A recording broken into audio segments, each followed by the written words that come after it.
Hello and welcome to my channel. So, have you ever asked yourself, how do you actually manage stakeholders in a project environment? Or what actually is a stakeholder in a project environment? What is their needs? How can they affect the project? Don't worry, in this video, I'm going to take you through step by step on the process of managing stakeholders in a project environment. So let's get started. Hello and welcome to my channel. My name is Oscar Mbira. I'm a certified program and project manager. This is the channel which I use to help aspiring and also practicing project managers to succeed. So in this particular video, I'm going to take you through step by step the understanding, the appreciation of how to manage stakeholders in a project environment. So let's get started. So let us start by understanding what is a stakeholder in a project environment or program environment. So by definition, any group of people, any individual, any organization that may be affected or that is already affected or even that is perceived to be affected by the project or program is considered to be a stakeholder. Let me repeat that. So any individual, group of individuals, organization, business entity, government that is affected by the project or that may be affected by the project or that can also be perceived to be affected by project is considered to be a stakeholder. I hope you're enjoying the video so far. If you're new to the channel, don't forget to click the like button, the subscribe button, and the notification button so that you're the first person to be notified each time a new video is uploaded on this channel. It will help this channel to grow. It will also help this channel to produce more videos like this one. So you might be asking, Oscar, why should you learn about stakeholders in a project environment? I can tell you, stakeholders can make or fail a project. You're asking how. There are so many cases, you're going to see it as we go through the steps. Stakeholders can make or break the project. So it is quite important that from the beginning, you are able to know and identify your stakeholders for the project. If you don't do that, I can tell you, you're going to have so many surprises throughout the project.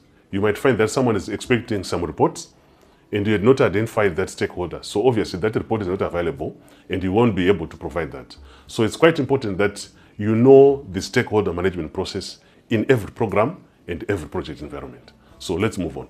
Let us appreciate that stakeholder management is not a one-time activity. It's a continuous process. So you might be asking, why is it a continuous process? So the first point to appreciate is it's not a one-time activity. This is very, very important, okay? So stakeholder management, it's not a one-time activity. It's something that you have to do from the beginning of the project all the way up to the end. So the second point now is stakeholders, they actually change over time. This is very important. Let me explain. It depends on the type of the project and also the size of the project and also the objectives of the project. But in most cases, you'll find that you might need specific stakeholders during the first phases.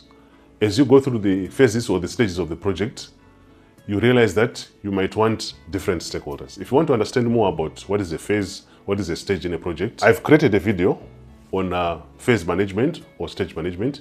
You can check it on my channel or you can check using the link in the description below. So, as you move from one phase to the other, stakeholders, they change. I'll give you a quick example of an ICT project and also construction. So during the construction process, it will be illogical for you to start bringing in the plumbing team, for example, or even the roofing team when you are actually still preparing the foundation. So you find in some cases the roofing guys, they are going to be required towards the end. Even the painting guys, you don't need them probably during the creation of the foundation, but you need them towards the end. The same also applies to, if I can give you a good example of software development, you cannot ask testers to come while the system is still being built. Even if it's an agile program or agile project, you still need to give the developers some time to develop the solution before you bring in the testers. So stakeholders, they actually vary from stage to stage. That is very, very important to master. And then stakeholder also influence and interest also changes throughout the project. What do I mean by this? I hope you're enjoying the video so far. If you're new to the channel, don't forget to click the like button, the subscribe button, and the notification button so that you're the first person to be notified each time a new video is uploaded on this channel. and the notification button so that you're the first person to be notified each time a new video is uploaded on this channel. It will help this channel to grow. It will also help this channel to produce more videos like this one. There are certain stakeholders. For example, if you talk of vendors, which means people who are supplying service to the project, their influence and also their interests might change throughout the project. If we go back to the software development example I was giving, during the initial stages, you find the vendor is very much involved because they're collecting requirements, they are building the prototypes, they're building the system. But when it comes to testing, of course, their influence is still there, but it's a bit limited because it's more of testing. The user is now testing the system and trying to accept the system. So stakeholder interest and influence also changes throughout. So that is why we are saying it has to be a continuous process. I've seen so many project managers making a mistake. They think that stakeholder just do it during initiation of the project. No. That's not proper. After completion of every phase or stage, when you do a phase review or stage review, you also need to review the stakeholder register. Do you still have the same stakeholders? Do they have the same interest? Or do you need to add additional stakeholders? Do you have to remove some stakeholders? So take it as part of the process you take through all the way up to the end of the project. There are certain... Then, the next one is you need to continuously adjust the stakeholders. This is very important. You need to continuously adjust the stakeholders.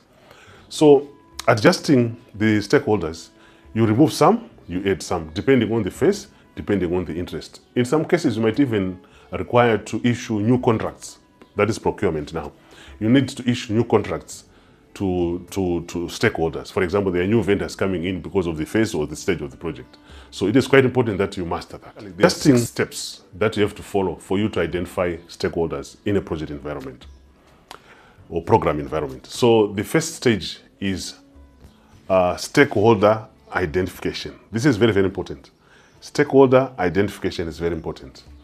So why do you have to identify stakeholders? Like I said earlier, stakeholders can make or break a project. So the moment you identify them, the earlier you identify them, the better for the project. Because you're going to be able to know, say for example, you're looking at communication. When are you supposed to communicate? When are they requiring specific report? Who are you supposed to communicate to? How are you supposed to communicate? Is it email or anything? If you want to understand more about project communication, I've created a video on project communication. You can watch it from my channel, or you can also access it using the link in the description below. So it is very, very important that you identify the stakeholders in a program and project environment. So the next point now is you need to appreciate that we have 2 categories of stakeholders. We have external stakeholders. We also have internal stakeholders. So this is very, very important. An example of internal stakeholder, it could be your functional managers, or even it could be even your FD, which is financial director, or CFO, chief financial officer, or it could be ICT department, or even HR, or even finance. It depends. So those are some of the examples of internal stakeholders that you have to consider. You also have external stakeholders. For example, regulator, the government, local authority, for example, or even another service provider, like the one who is giving you for taxis, for electricity, for whatever you want to consider. So external stakeholders also you need to consider. These 2 categories are very important. You should be able to categorize them as external or internal before you do any other process of stakeholder management. You should be able to identify the external and external stakeholders. Now, the next one is also on the decisions and influences. So stakeholder identification actually involves identifying especially those stakeholders who are holding the decision for the project or who have got influence into the project. You might be asking, Oscar, why should we know about it? I can explain to you. Imagine you leave out a stakeholder who is going to provide some service, critical service to your project. I'll give you a good example. A vendor. You leave out a vendor who is going to provide the infrastructure for the project. And then only later to realize that that stakeholder was not involved. I can tell you it's going to derail your project. It's actually going to delay your project. You won't be able to move until that infrastructure is provided. So identifying stakeholders is also important because you also be able to identify influencers and decision makers. So keep that in mind, that identification of stakeholders, you need influencers you also need to know the decision makers. That is very important. Identification is also to have an understanding of supporters and also opponents. I know opponents can sound very scary, but I can tell you, even from my experience, there are certain projects you are going to be involved where you're going to have some people supporting the project. Probably it's because the project is going to affect them positively. Remember, stakeholder is affected or is perceived to be affected by the project. So they're going to be affected positively. So most likely they're going to like the project. I can give you a good example. Say the project is going to enable a certain department or individual, group of individuals to be very efficient and effective in their work. Most likely they're going to support the project. There are also cases where probably the project is going to affect someone's job. I was involved in one of the ICT projects where one department was actually doing the manual work. And after automation of the system, the whole department of 6 people was actually reassigned to other departments. So these are the stakeholders being affected negatively by the project. And most likely you'll find resistance. We saw the resistance because to them it was like their job is gone. But at the end of the day, they were actually benefiting because they were reassigned. So you always find some opponents, some people or some individuals, group of individuals who are going to oppose the project in whatever way, thinking that it's going to fail. If it fails, they're going to win. But if it doesn't fail, they know that they're going to lose. So you also need to identify those opponents. I can tell you, if you don't identify them, you face challenges. They can also affect your project, which is very, very important. So you should be able to identify those who are supporting the project, identify those who are opposing the project. It's very important when it comes to stakeholder identification. The most important parts you need to consider also is there could be some hidden and also direct stakeholders. So you might be asking, Oscar, what does it mean to say a hidden stakeholder? There are some stakeholders which you might not be able to identify, especially from the beginning. It might only be coming out as you go through the project. You start hearing someone giving some comments which are very critical to the project, but you have never heard about that person.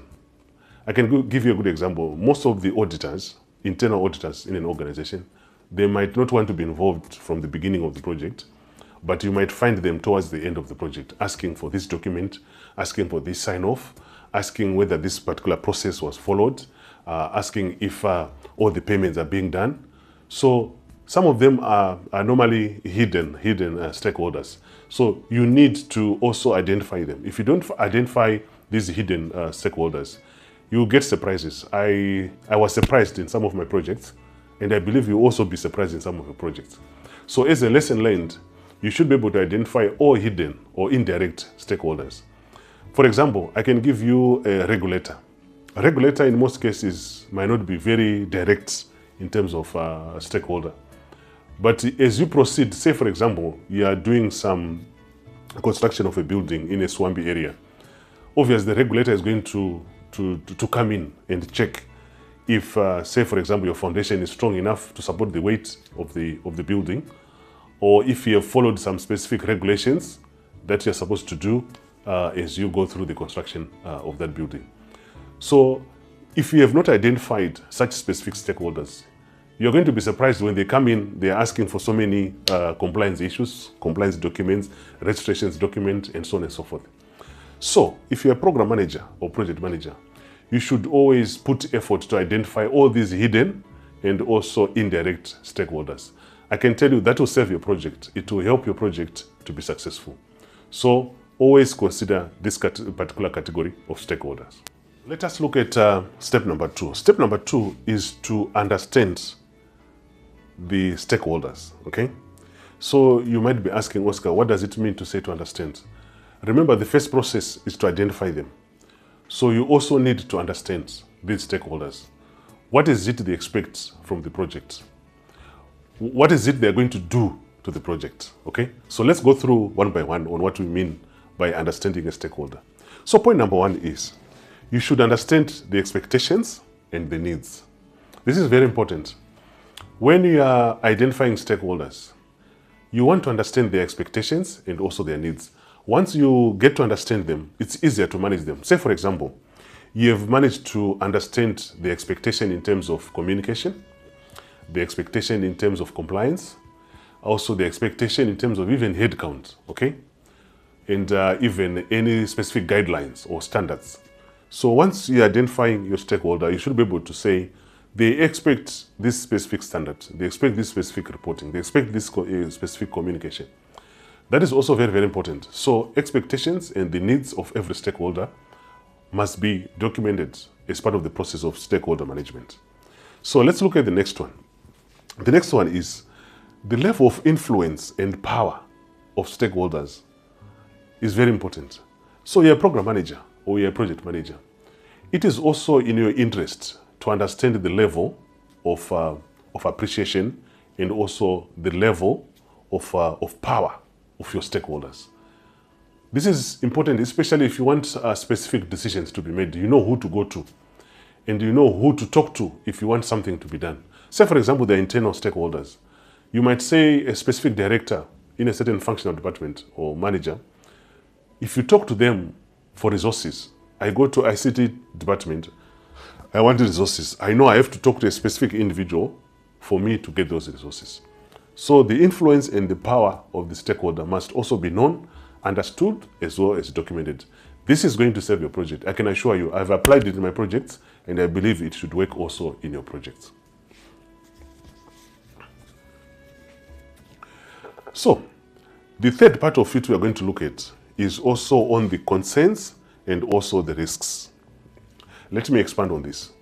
So, if you're a project manager or program manager, you want to understand the concerns which are coming from your stakeholders. Remember, stakeholders can also be even your team members. They're still stakeholders.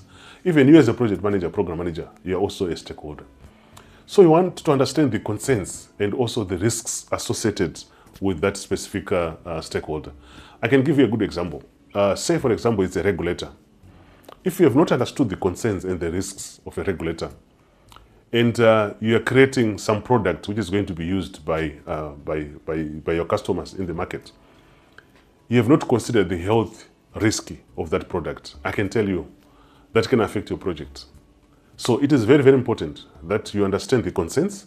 You also identify the risks associated with each and every stakeholder that you have identified in process number one. So that is very important. So let's move on to the next one.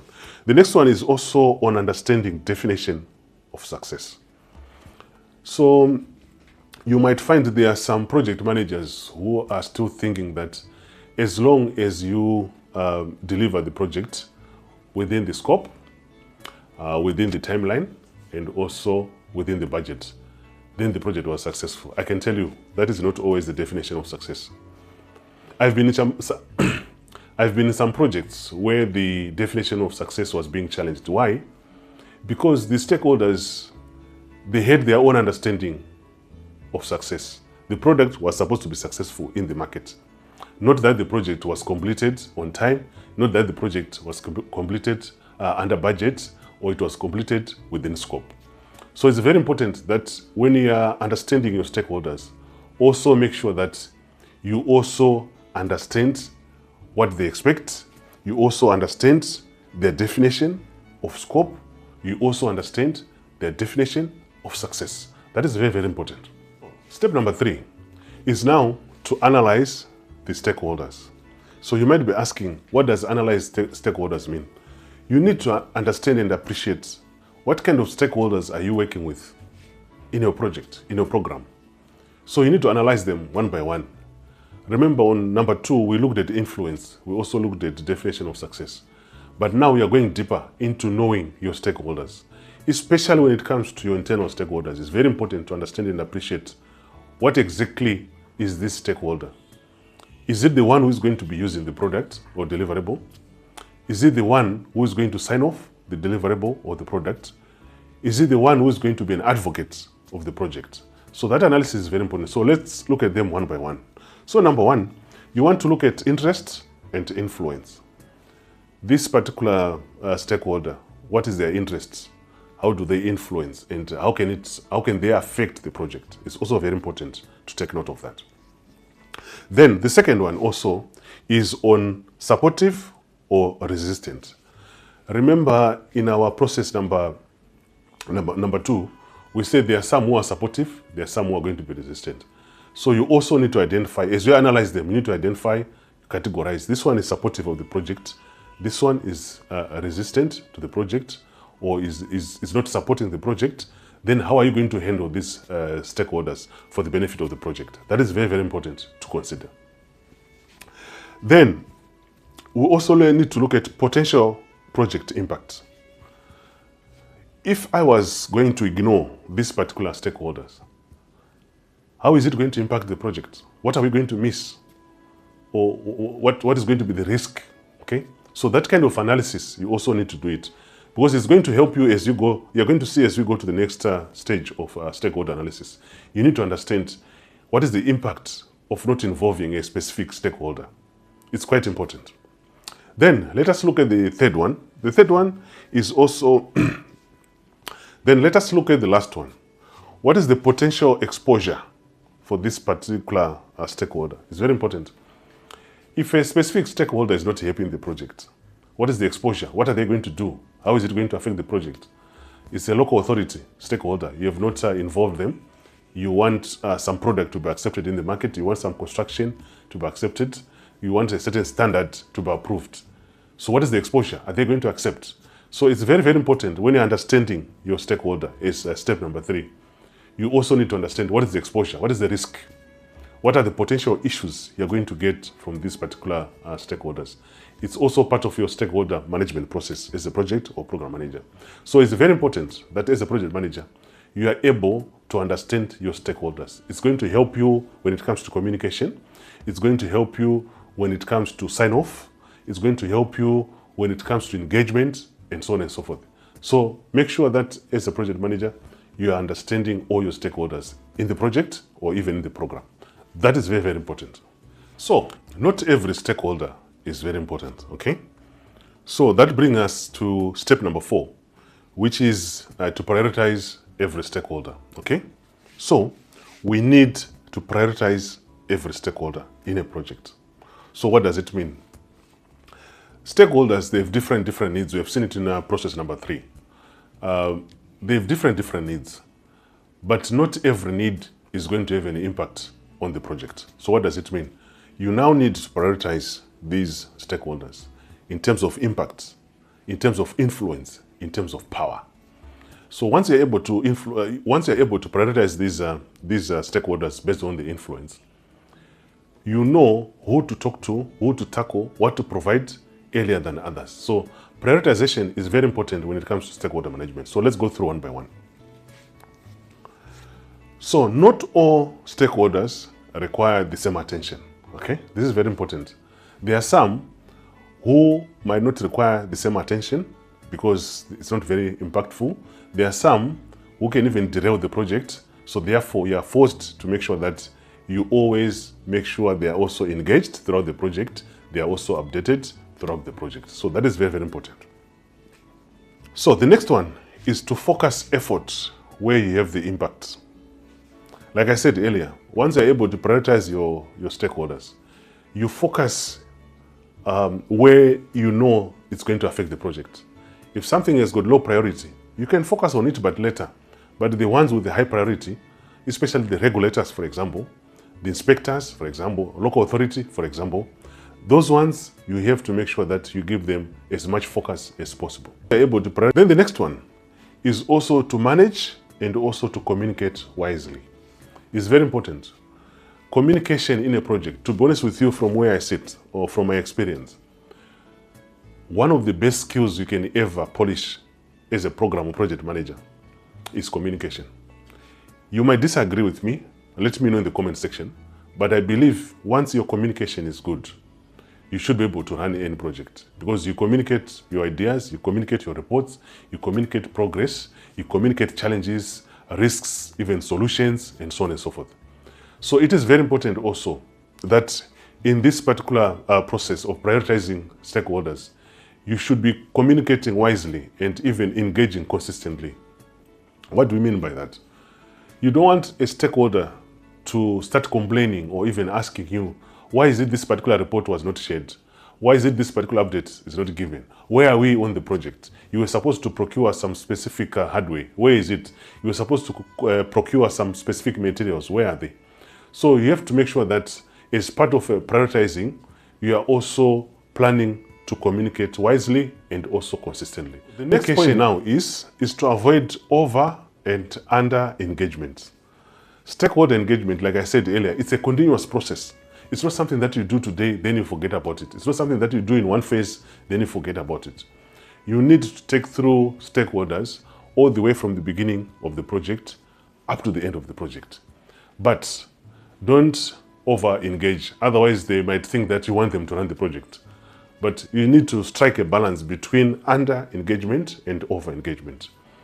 But you have to make sure that all your stakeholders, they are following in terms of how the project is moving, what is being done in the project, what updates they are supposed to get, what deliverables are complete, which ones are still outstanding, are you still on track, are you still in the budget, are you also still delivering the same scope. That is very, very important. So you should always make sure that as you are prioritizing your stakeholders, you also have to make sure that you avoid under-engagement and over-engagement.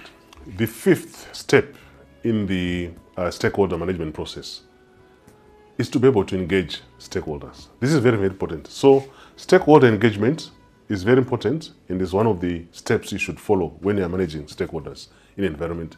So you could be asking, why should we engage stakeholders? Like I said earlier, there are some stakeholders who are very influential in terms of their contribution to the project. They are also very powerful in terms of what is to be done in the project. Whatever they say, most people will listen. So identifying these specific stakeholders, it will enable you to engage them consistently. Say, for example, there are the stakeholders who are going to vet whether your reports are accurate, they are late, or they are early. So you should be able to be engaging them consistently. That is very, very important. So let us look at the points one by one. The first one is you want to have tailored communication and messages. What do we mean by this? It's not in your interest to just send a very big document or a very big message to stakeholders. It must be tailored according to what they need. Say, for example, it's a regulator. You don't want to give them so much information in terms of what actually is happening in the project. They are not interested in that. They want to know, are you on track? Is the environment protected? Are the people protected? Is the product safe to use? And so on and so forth. If it was, say for example, it's a software project, you want to be able to communicate the right message. Say for example, you are developing a software for a human resources department. They want to know in terms of security so that not anyone can go into the system and access. What is there in terms of security? Okay, what reports are going to be available? Are they going to be able to process payrolls efficiently and quickly every month? Okay. Are there any specific rules, business rules they can incorporate into that? So it is also very important to make sure that you are always engaging them, understanding, appreciating, guiding them, getting feedback from them in terms of what they should expect, what is expected, what is going on, what is going to be produced by the project. So that point is very, very important. Also, you have to make sure that you are sending the right message at the right time. I've seen some projects where project managers will start sending reports. It's a weekly report, but they send it after 14 days. Surely that is not good. So what it means is you must make sure that you are sending the message the right time and also the right message. That is very important. People will take it as right feedback. Say, for example, you're having monthly steerco meeting or board meetings, and you have agreed that you should send your report 1 week before or 3 days before. You are sending 2 minutes before the meeting, not allowing stakeholders to have a view or to understand the message or the document or even the presentation. So that is not very proper. Make sure you're always sending the right time and the right message. It's part of engagement, and it has to be from the beginning all the way up to the end, considering all the stakeholders that you've identified in step number 1 or in process number 1. That is very important. So the next one is we have formal and informal engagements. This is very important. From my experience, it's not always that you must make everything very formal. There are some cases where you get better information if you make the engagement informal. There are some cases where you get accurate information if you make the engagements formal. So you need to strike a balance. If you're a project manager or program manager, you need to strike a balance. There are cases where you have to make sure that something is very, very formal, especially if you think it's something that is going to be associated with future payments and so on and so forth. People, they easily forget. It's normal, human beings. So you make it very formal. You ask either for email, for a signed document, and so on and so forth. There are also some cases where informal is better. You take someone for lunch, for dinner, you get more information, you engage, you update them, you tell them what is going on in the project, what are the challenges, what are the issues. So my recommendation is strike a balance in your judgment, whether you're supposed to make it formal or you're supposed to make it informal. That is very important. At the end of the day, you want to engage your stakeholders, whether formally or informally, and you achieve the objective of the project. That is very critical. So let us look at the other one. You want to have to build trust and also the buy-in. What does it mean? You want to build the trust with the stakeholders. If your information is not accurate, or your information is always late, or your information is incorrect, you're going to lose trust with stakeholders. And I can tell you, once you lose trust with the stakeholders, for example, you lose trust of the project sponsor. As a program or project manager, your job is on the line. You must always make sure that your sponsor is one of the stakeholders, is trusting what you're doing. You must always make sure that any of the most influential stakeholders, most powerful stakeholders, they are also trusting you, they buy into your ideas. If you make that mistake of not involving them, if you make that mistake that they don't trust what you are doing, it's going to be very difficult as a project manager to be successful, not just as a career, but also in that particular project. So it's very, very important that you also consider that. Very, very important. The moment you give all stakeholders right information, right time, you're also communicating the good message wisely, consistently, and the right message, there's going to be trust. And it will also help you even to unlock or to solve some of the problems or issues you're going to face in a project. You're going to face issues. There's no project which is going to be very smooth. But once people have trust on you, at least you can work with them, you can present your case, they can even support you. So, let's look at the last step that is expected when you're doing stakeholder management, which is called stakeholder monitoring. Okay? So, stakeholder monitoring is very important. You might be asking, Oscar, what is stakeholder monitoring? Like I said earlier, stakeholder management is done from the beginning all the way up to the end of the project. So every end of a phase or stage, it's advisable that you do a stakeholder review meeting to see, do you still need these specific stakeholders? Are they still powerful? Are they still influential? Or their interests, are they still represented? Are they still interested in the project? So it's very important that you monitor these stakeholders. So let us go through one by one. So the first one is you want to monitor attitudes and level of engagement. This is very important. When you're managing stakeholders, their attitudes changes as you move into the project. I can give you an example of what I've experienced. I was requested to salvage one of the software projects. And I can tell you, the moment I reached there, everyone was angry, and I was actually surprised. Why is it everyone is angry? This is just a project. We need to run the project until it's successful. But I can tell you, because of what had happened in the past, the attitude had changed, okay? Even the level of engagement, okay? So it's quite important that you also track the attitudes and the level of engagement of each stakeholder. There are some of them, you need to engage them more strongly, maybe during the start of the project, or even during the execution of the project, or even towards the end. You make that judgment. There are some also, you need to check the attitude. If it was negative, remember we told you that, remember we discussed about those who are supporting and those who are opposing the project. Probably the ones who are opposing the project, after a certain phase, they might begin to support the project. So this is one of the very important steps also that you have to consider during stakeholder management. Do you still have the same stakeholders? You check your stakeholder register. Do you still have the same stakeholders? Do they still have the same attitude? Should you engage them the way you were doing in the previous phases of the project? or you now need to lower their priority, and so on and so forth. So stakeholder monitoring is a very, very important point, and is one of the last steps in the stakeholder management process. So let's look at the next one. There are some stakeholders who are going to change their power and influence. Like I said earlier, some stakeholders, they are very powerful during the beginning of the project, or in the middle of the project, or at the end of the project. So why do you have to continuously monitor? So that you can start seeing whether they still have the same power, or the power is diminishing, and therefore you need to reprioritize them and look at others. Remember, I said every phase, you are also supposed to do the stakeholder review. You also go through the same steps again. You identify them. You also need to look to understand them. You analyze them. You prioritize them. You engage them. And then you monitor them.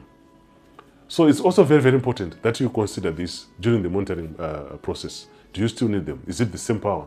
Do they have a different power now? Should you focus on them? Should you prioritize them or not? That is very important. Then next one is you should be able to responding to emerging issues as part of your monitoring. So there are some stakeholders who might raise issues with you as the leader of the project or not, or someone else in the project. You need to monitor and appreciate those issues as they come. It's very important. If you're able to manage stakeholder issues, I can tell you your life becomes very easy. If you're not able to manage the stakeholder issues, whether it's internal or it's external, your life is going to be very, very difficult, because they're always complaining. They're always reporting that we requested this and that, it was never done. We were expecting this, it was not done. This report was supposed to come 2 months ago. It was never shared. It was supposed to come 1 week yesterday, and so on and so forth. So it is quite important that you also resolve any of the incoming issues in a project environment. The next one is you need to adjust your strategies accordingly. Strategy in most cases is situational. So probably when you were starting the project, your strategy was to make sure that specific stakeholders, for example, they're always engaged, or they always deliver what they're supposed to deliver. But maybe later on, as you do the review of the stakeholders, you realize that it might not be necessary for you to make sure that these stakeholders are actually engaged, okay? So it's also very, very important that you master that point. So it's also very important that you adjust your strategies based on the situation, based on the changes in the needs of the stakeholders, based on the influence, based on the changes in power, based also on the changes in communication requirements from stakeholder. So make sure you don't have a strategy which is static. It might be static and it works, it's your judgment. It might not be static and you might need to change it so that at least you are able to deliver the project objectives.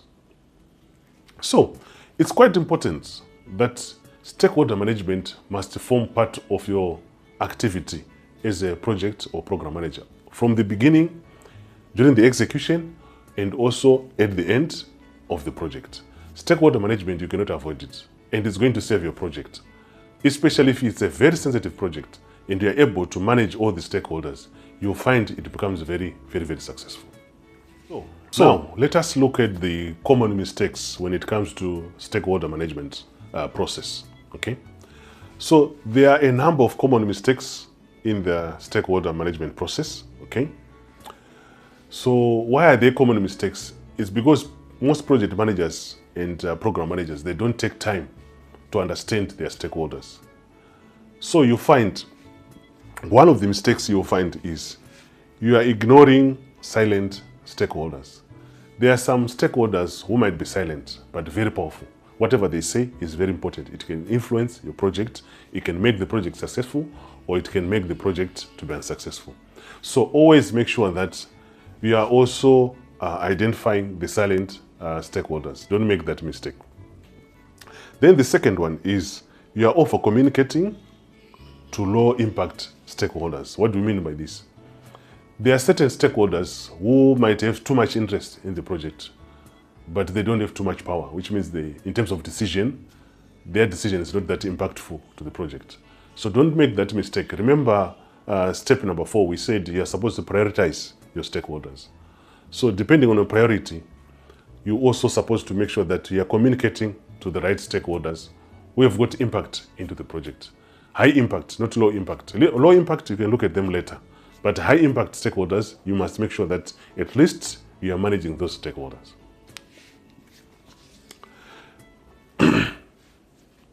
Then the next one is late engagement. This is very, very important. There are so many projects I've seen. When you join the project from somewhere else, you ask simple questions like, who are the stakeholders involved in this particular phase? For example, it might require procurement. You'll be shocked. At that stage, people have not yet engaged those stakeholders. So don't make a mistake of late engagement for your stakeholders. It's very important. Always engage your stakeholders, especially if you look at the process groups that are followed when it comes to project management, which is initiation. In your initiation stage, make sure you identify all your stakeholders in initiation stage. Then in every particular process group, make sure that you're going through the stakeholder management cycle of identification of stakeholders, understanding the stakeholders, and also analyzing the stakeholders, prioritizing the stakeholders. You're also supposed to be engaging continuously the stakeholders and also monitoring the stakeholders. So don't make that mistake of doing the late engagement of stakeholders. Do it from the beginning, throughout the project, all the way up to the end. Then the next mistake you will normally see with most projects is trying to have one size fits all. Okay? What do we mean by one size fits all? You know the requirements or the expectation of specific stakeholders, and you want to make it very generic to everyone. Don't do that. Each and every stakeholder must have their own specific expectations, and you should always tailor them to those specific stakeholders. Don't try to create one expectation of one stakeholder, then you try to put it across all the other stakeholders. That would be a very huge mistake. So always make sure that you don't have one size fits all for all the stakeholders. You might have some groups which might fit into specific expectations, but it will be very abnormal, unless if it's some very, very small project. It will be very abnormal to have one size fits all for all the stakeholders. That is not very, very usual, but it can happen. So it's very important that you should always consider not to have one size fits all for all the stakeholders. So now, if you want me to create more videos based on the concepts and the ideas that we have gone through in this video, you can reach out to me or you can let me know in the comment section below. Thank you for watching.